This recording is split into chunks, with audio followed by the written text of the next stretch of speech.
نحمده ونصلي ونسلم على رسوله الكريم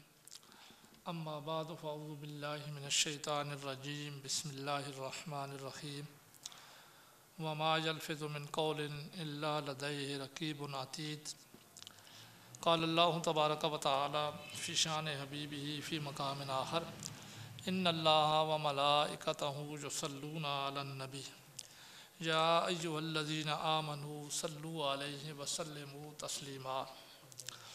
اللہم صلی علی سیدنا مولانا محمد وعلی آل سیدنا مولانا محمد وبارک وسلم وصلی علیہ الصلاۃ والسلام علیک یا رسول اللہ وعلی آلک وصحابک یا حبیب اللہ یا رسول اللہ انظر علینا یا حبیب اللہ اسمع قالنا اننا فی بار عم مغرق خذ ایدینا وسہل لنا اشکالنا۔ بعد حمد و صلوات، اللہ تبارک و تعالیٰ نے ہمارے جسم کے لحاظ سے ہمیں بے شمار نعمتوں سے نوازا ہے۔ ان نعمتوں میں سے سب سے بڑی نعمت جو ہماری کامیابی اور ناکامی کا ذریعہ ہے، جسم کے اندر سے، جسم کے لحاظ سے اس کو زبان قرار دیا گیا ہے۔ زبان کے بارے میں یہ کہا جاتا ہے کہ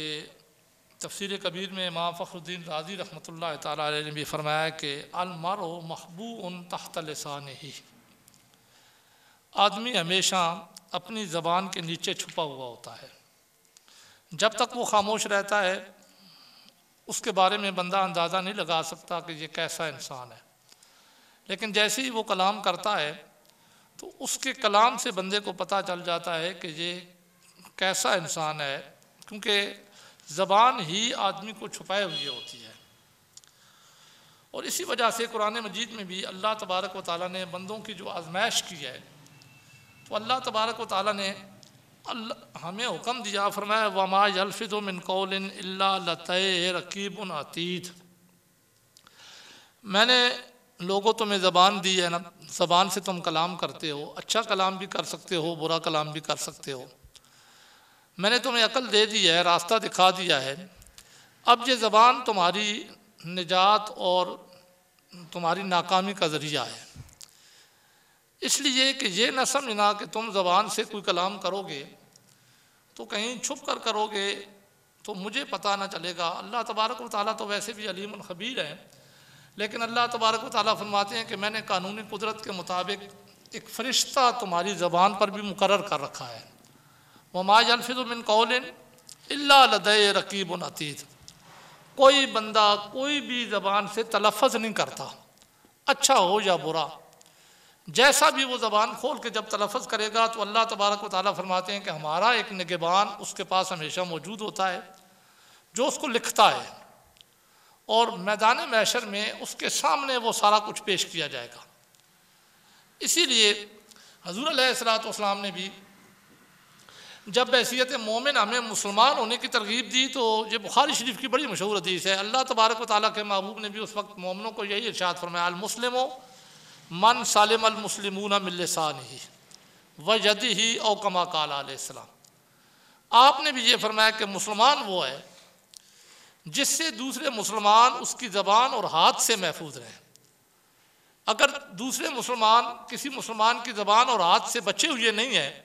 تو اللہ تبارک و تعالیٰ کے محبوب نے ارشاد فرمایا وہ دائرہ اسلام میں داخل نہیں ہوا ہے،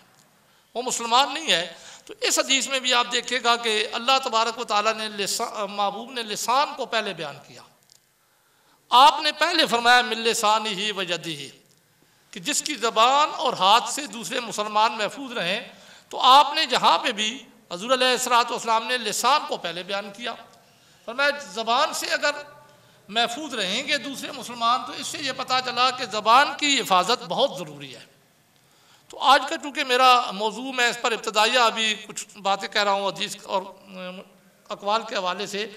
میں آج آداب زبان بیان کرنا چاہتا ہوں کہ بحیثیت مومن ہمارے لیے زبان کے آداب کیا ہیں، شریعت مطہرہ میں ہم نے زبان کو کیسے استعمال کرنا ہے، کس طریقے سے ہم نے زبان کی حفاظت کرنی ہے۔ تو تاکہ ہماری دنیا بھی بہتر ہو جائے اور آخرت بھی بہتر ہو جائے، تو زبان کے آداب کے لحاظ سے گفتگو کرنی ہے۔ لیکن اس سے پہلے میں آپ کے سامنے زبان کے کامیابی و ناکامی کے لیے جو حضور علیہ الصلوۃ والسلام کا فرمان مبارکہ ہے اس کو بیان کر دوں۔ اسی لیے کہا جاتا ہے کہ زبان سے بندہ اگر کسی کو کوئی تکلیف دیتا ہے نا تو وہ تکلیف بہت زیادہ ہوتی ہے بنسبت اس کے جو بندہ تلوار سے کسی کو زخم دے۔ کسی کے جسم پر زہری طور پر زخم آپ لگا دیں، وہ زخم تھوڑے عرصے بعد ٹھیک ہو جائے گا، لیکن اگر آپ کسی کو زبان کے ساتھ کوئی زخم دیں گے نا، اس کے دل کو زخمی کریں گے تو وہ کبھی نہیں ٹھیک ہونے والا۔ یہی وجہ تھی کہ مشرکین کے ساتھ تو تلواروں کے ساتھ بھی مقابلہ کیا جا سکتا تھا اور کیا گیا، تیروں کے ساتھ بھی مقابلہ کیا جا سکتا تھا اور کیا گیا، لیکن حدیث ہے حضور علیہ الصلوۃ والسلام نے ترمذی شریف کی حدیث ہے، حضرت حسان بن ثابت رضی اللہ تعالیٰ عنہ کو حضور آج جس کو رول ماڈل بنایا جاتا ہے نا جن ہستی کو کہ نعت شریف پڑھنے کے لیے کہ حضرت حسان رضی اللہ تعالیٰ عنہ نعت پڑھا کرتے تھے، حضور علیہ الصلوۃ والسلام خود سنا کرتے تھے، ان کے لیے ممبر بچھایا کرتے تھے، لیکن ہم نے ہمیشہ اپنے لحاظ سے حدیث کا مطالعہ کیا ہے اور اپنے لحاظ سے اس کی آگے تشریح بیان کیا ہے۔ اب یہاں اس حدیث کو دیکھیں کہ حضرت حسان رضی اللہ تعالیٰ عنہ کو جو حضور علیہ الصلوۃ والسلام نعت پڑھنے کا حکم دیا کرتے تھے اور آپ ان کے لیے ممبر بچھایا کرتے تھے اور آپ ان کے لیے دعا کیا کرتے تھے کہ یا اللہ اللہم ایدہ بروح القدس، اے اللہ جبریل کے ذریعے حضرت حسان رضی اللہ عنہ کی مدد فرما، تائید فرما۔ کب تک؟ یہ بھی یہاں پر متقید تھا، کب تک مدد فرما؟ جب تک یہ میری طرف سے مشرکین کو جواب دے رہے ہیں۔ تو اس نعت میں حضور علیہ الصلوۃ والسلام کی عزت کا تحفظ کیا جایا کرتا تھا، مشرکین کو جواب دیا جایا کرتا تھا۔ تو حضور علیہ الصلوۃ والسلام نے خود انہیں فرمایا اوجل المشرکین، اے حسان ہجو بیان کرو مشرکین کی، شعروں میں جو بیان کرو، فَإِنَّهُ أَشَدُّ عَلَيْهِمْ مِنَ الرَّشْقِ النَّبَلِ۔ آپ نے فرمایا جب تم ان کی جو بیان کرو گے نا زبان سے، شعروں کے ذریعے، تو یہ تیر سے زیادہ ان پہ سخت گزرے گا۔ یہ زبان سے جو ان کی جو بیان ہوگی یہ تلوار اور تیر کے مقابلے میں بہت زیادہ سخت ہوگی۔ تو اس سے بھی یہ پتہ چلا کہ زبان کی افادیت بہت زیادہ ہے۔ ایک اور حدیث ہے، حضور علیہ الصلوۃ والسلام نے زبان کی افادیت بیان کرتے ہوئے ایک دن صحابہ کرام کے مجمع میں آپ نے صحابہ کو مخاطب کر کے اور صحابہ کے ذریعے ہمیں مخاطب کر کے ضمانت لی۔ آپ نے فرمایا من یضمن لی، کون بندہ ہے جو تم میں سے مجھے ضمانت دیتا ہے؟ صحابہ کرام نے عرض کی یا رسول اللہ صلی اللہ علیہ وآلہ وسلم کس چیز کی ضمانت؟ تو حضور علیہ الصلوۃ والسلام نے فرمایا ما بین لحییہ، جو بندہ مجھے اپنی امت میں سے ضمانت دے دینا کہ جو داڑھی کے درمیان ہے، یعنی مراد زبان،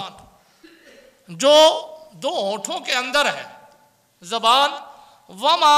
بین رجلیہ، اور جو دو ٹانگوں کے درمیان ہے یعنی فرج، اگر کوئی بندہ ان دو چیزوں کی مجھے ضمانت دے دے، اللہ تبارک و تعالیٰ کے محبوب نے ساری امت کو مخاطب کر کے فرمایا اضمن لہ الجنہ، اللہ کے نبی ارشاد فرماتے ہیں میں دنیا میں اسے جنت کی ضمانت دے دیتا ہوں اگر وہ ان دو چیزوں کی مجھے ضمانت دے دے کہ ان کو صحیح طریقے سے استعمال کرے گا، ان کو غلط استعمال نہیں کرے گا، تو اللہ تبارک و تعالیٰ کے محبوب فرماتے ہیں اس کے اعمال جو بھی ہوں، حقوق اللہ اس کے جتنے بھی ہوں، میں دنیا کے اندر اللہ کا نبی ہو کر یہ اعلان کر رہا ہوں کہ اضمنو، یہ ضمانت کا مسئلہ ہے، میں اضمنو لہ الجنہ، میں اسے جنت کی ضمانت دے دیتا ہوں۔ اس لیے کہ یہ وہ دو چیزیں ہیں جن کی وجہ سے بندہ اپنے دنیا کے اندر جنت بھی کما سکتا ہے اور جنت میں بھی جا سکتا ہے۔ تو ان میں زبان کے لحاظ سے میں نے چونکہ آج کلام کرنی ہے تو اس لیے میں زبان کے لحاظ سے ہی بات کرنا چاہتا ہوں۔ زبان کے بارے میں ایک حدیث کے اندر آتا ہے، حضور علیہ الصلوۃ والسلام ارشاد فرماتے ہیں اذا اصبح ابن آدم، جب بندہ صبح کرتا ہے، ابن آدم صبح کرتا ہے،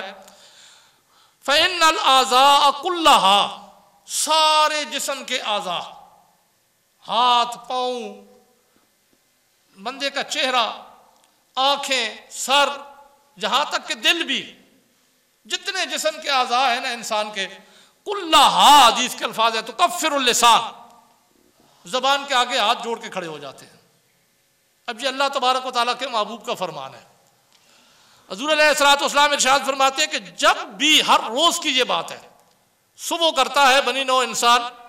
تو اس کے جسم کے جتنے اعضاء ہوتے ہیں وہ زبان کے آگے ہاتھ جوڑ کے کھڑے ہو جاتے ہیں اور اسے کہتے ہیں اتق اللہ فینا، الفاظ ذرا غور کہ اتق اللہ فینا، اے زبان تیری وجہ سے ہم نے جنت بھی حاصل کرنی ہے اور تیری وجہ سے ہی ہم نے خوشی بھی حاصل کرنی ہے، راحت بھی حاصل کرنی ہے اور غمی بھی ہمیں تیری وجہ سے ملے گی۔ تو کچھ بولے گی اس کا نقصان ہمیں ہوگا، تو جو کچھ کہے گی اس کا فائدہ بھی ہمیں ہوگا، اس لیے اتق اللہ فینا، یہ حدیث کے الفاظ ہیں۔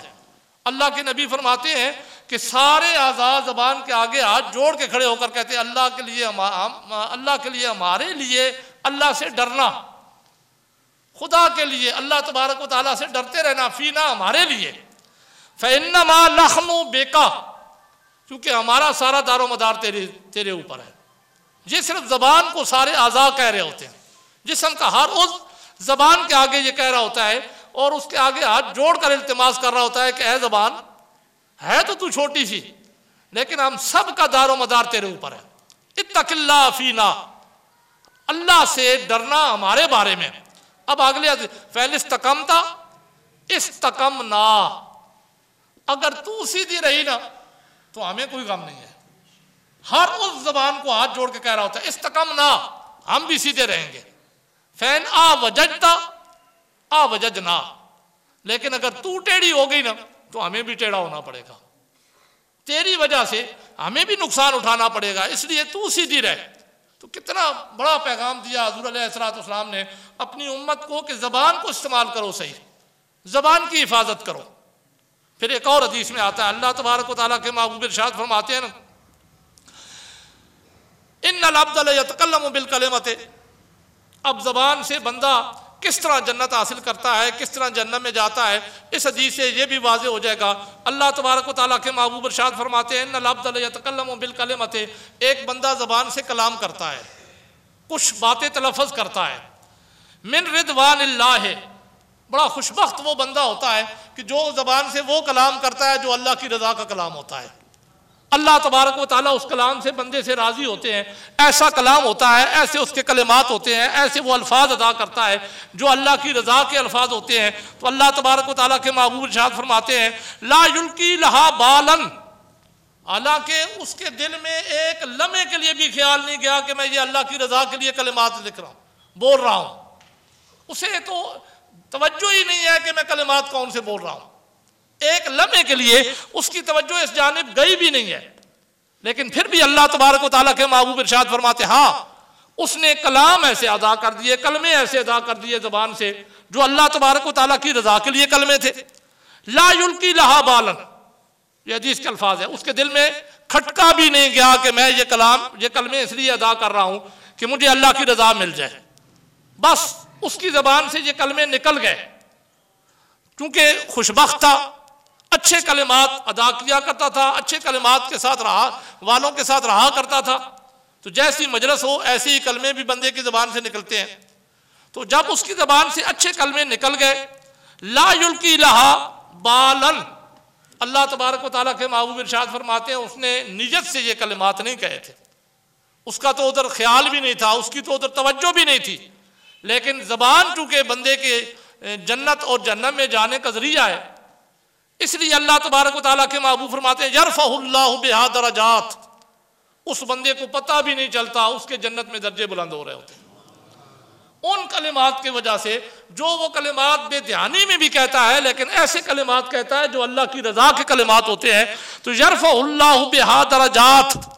اللہ تبارک و تعالیٰ ان کلمات کی وجہ سے اس کے درجے بلند کر دیتے ہیں۔ اور دوسری جانب وَأَنَّ الْعَبْدَ لَيَتَكَلَّمُ بِالْكَلِمَةِ، دوسری سائیڈ بھی اللہ تبارک و تعالیٰ کے محبوب ارشاد فرماتے ہیں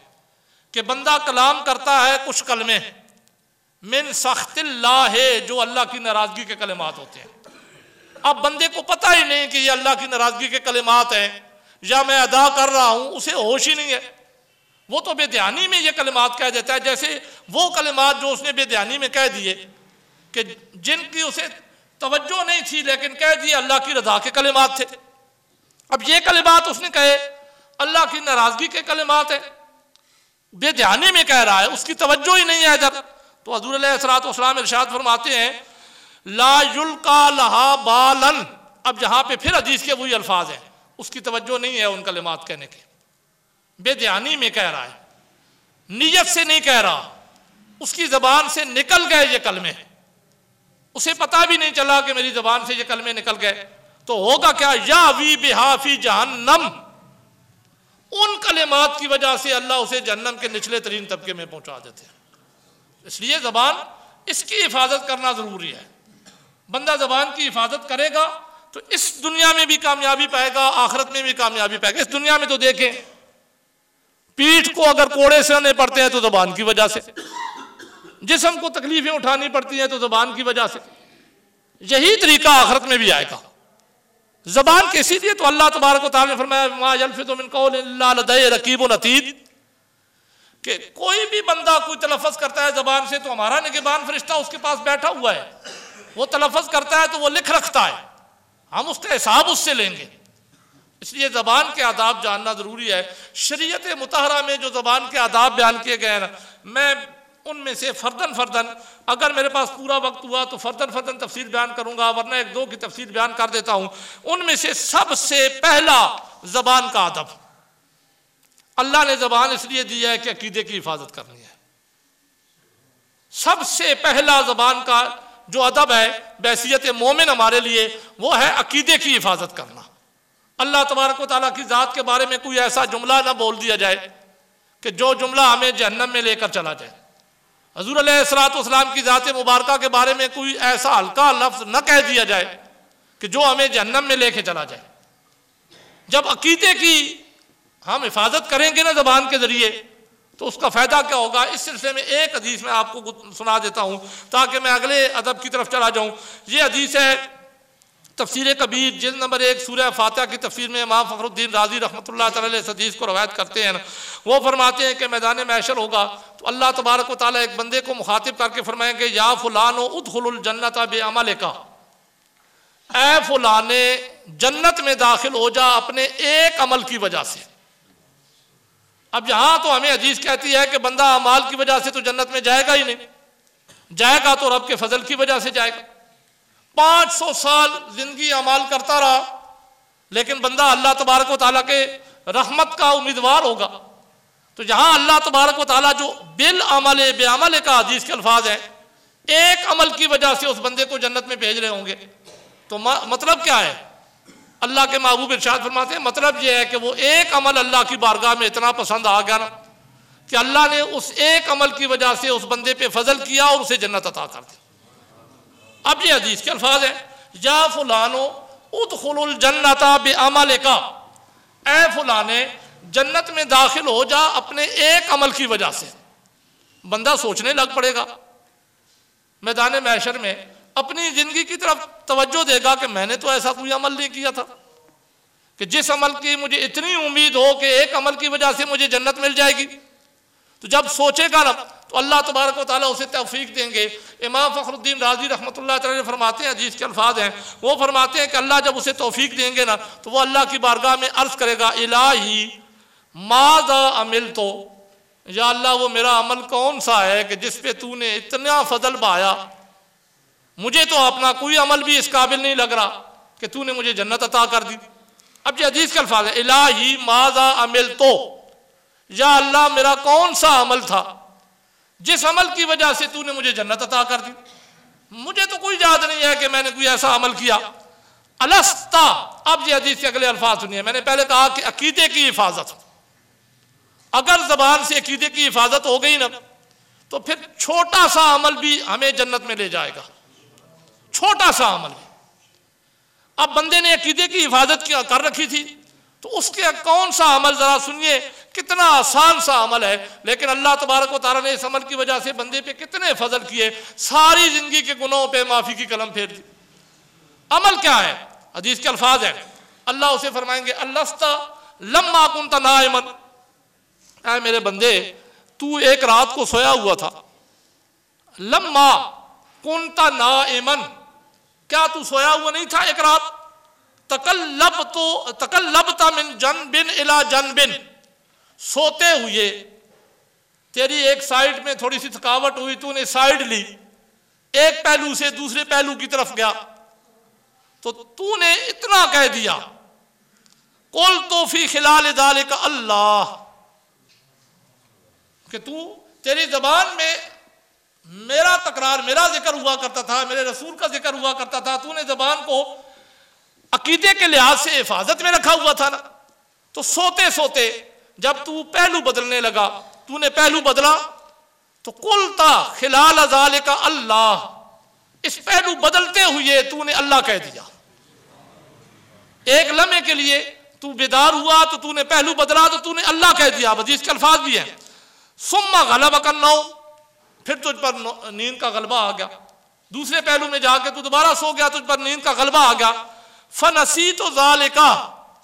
اللہ فرماتے تو بھول گیا تھا اس کو، تجھے تو یاد بھی نہیں آیا کہ تو نے اس طرح کوئی لفظ کہا بھی تھا،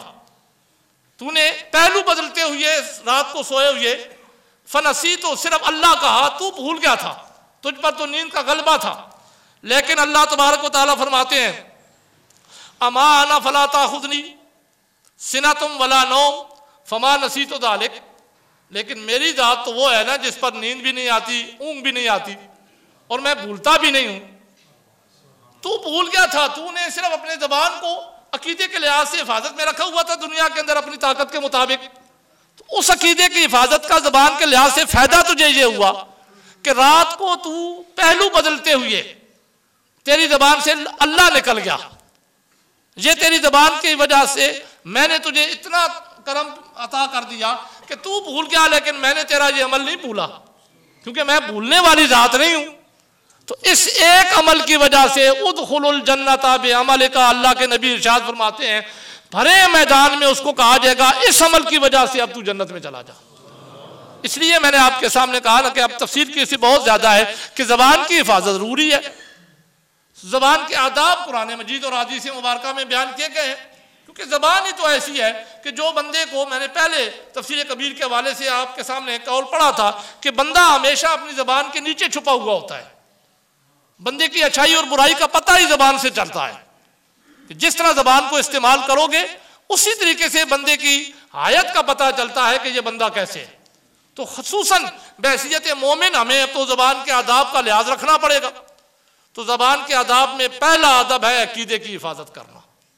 جس نے عقیدے کی حفاظت کر لی اپنے زبان کے لحاظ سے وہ کامیابی کی پہلی سیڑھی پہ چڑھ گیا۔ پھر دوسرا زبان کے لحاظ سے جو اگلا ادب ہے شریعت مطہرہ میں بیان کیا گیا وہ یہ کہ زبان کو جھوٹ سے بچانا، زبان سے ہمیشہ سچ نکلنا چاہیے، جھوٹ نہیں نکلنا چاہیے۔